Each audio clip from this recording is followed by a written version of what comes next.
అందుకే యేసయ్య అంటున్నాడు కదా, ఓరి నాయనా ఒకసారి నోవాహు దినాలు ఎలాగున్నాయో జ్ఞాపకం చేసుకోండి అంటున్నాడు ప్రభువు.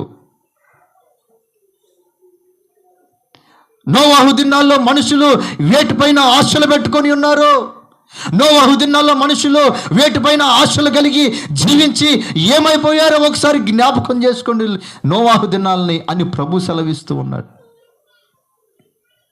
ఏం చేసుకోవాలంట? నోవాహు దినాలను జ్ఞాపకం చేసుకోండి. వారు ఎలాంటి ఆశలు కలిగి భూమి మీద జీవించారో, వారు ఎలాంటి ఆశలు కలిగి భూమి మీద వారు నాశనాన్ని కొని తెచ్చుకున్నారో, వారి ఆశలేంటో ఒకసారి మీరు చూసి జాగ్రత్తగా ఉండండి అంటున్నాడు. నోవాహు దినాల్లో మనుషులందరూ ఒక పక్కన ఉంటే నోవాహు కుటుంబం మాత్రమే ఒక పక్కన ఉన్నది. క్రీస్తుని ఎరిగిన వారు ప్రత్యేకంగా ఉంటారు. క్రీస్తుని ఎరిగిన వారు ఆయన రాకడ కొరకు కనిపెడుతూ